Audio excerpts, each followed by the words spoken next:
अस्सलाम वालेकुम वरहमतुल्लाहि वबरकातुहू। आज की हदीस में हम पढ़ेंगे प्यारे रसूल का इंसाफ। तो चलिए आइए आज की हदीस शुरू करते हैं, पढ़ते हैं। इंसाफ करना एक ऐसी खूबी है जिसकी वजह से दुनिया का सारा सिस्टम ठीक ठाक चल रहा है। अगर इंसाफ और न्याय ख़त्म हो जाए तो दुनिया तबाह व बर्बाद हो जाएगी। इस आसमान और ज़मीन का पैदा करने वाला एक मालिक जानता था कि इंसाफ का बाकी रहना संसार के लिए बहुत ज़रूरी है। इसलिए बार बार दुनिया में रसूलों को भेजते रहे और सबसे आखिर में प्यारे रसूल आए। उन्होंने अपनी पूरी ज़िंदगी को इंसाफ के बचाने, उसको फैलाने में लगा दी। अल्लाह ताला कुरान में फरमाते हैं, सच्ची बात यह है कि हमने अपने रसूल को साफ निशानियाँ देकर भेजा और उनके साथ किताब भी भेजी और तराजू भी, ताकि लोग इंसाफ पर जमे और डटे रहें।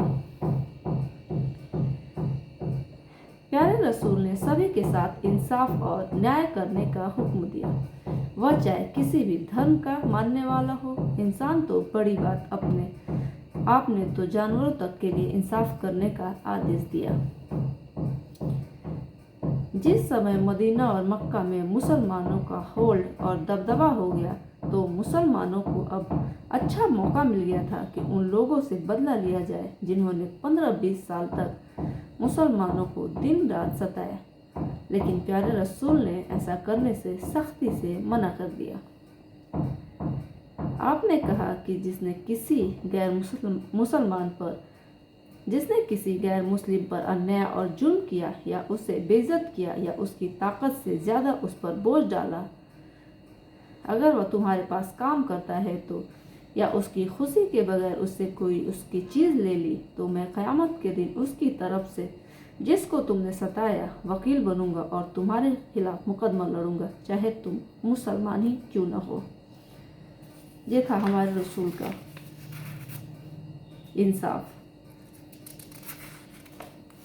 ऐसी थी उनकी बातें और ऐसा था उनका इंसाफ कि किसी पर भी जुर्म नहीं होना चाहिए, वो चाहे मुस्लिम हो या चाहे गैर मुस्लिम हो। बीमारी की हालत में बहुत सारी पाबंदियां जो तंदुरुस्ती की हालत में इंसान पर ज़रूरी होती हैं वह ख़त्म हो जाती हैं और बीमार आदमी को छूट दे दी जाती है। लेकिन प्यारे रसूल ने ऐसी हालत में भी इंसाफ करके दिखला दिया। वो इस तरह के इंतकाल से पहले आप बहुत बीमार हो गए। प्यारे रसूल बीमारी की हालत में सब बीवियों के पास बारी बारी जाते थे। एक दिन फला बीवी के तो दूसरे दिन फला बीवी के।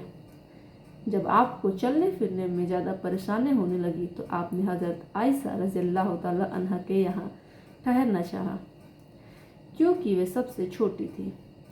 इंसान को छोटी औलाद से जैसे मोहब्बत होती है, जबकि उसने सही तरह से दुनिया भी नहीं देखी हो, तो बाप के दिल में जुदाई के समय उस छोटी औलाद की मोहब्बत खुद ब खुद बढ़ जाती है। इसी तरह हज़रत आयशा बीवियों में सबसे छोटी और आपके जिगरी दोस्त हज़रत अबू बकर रज़ियल्लाहु ताला अन्हु की बेटी थी।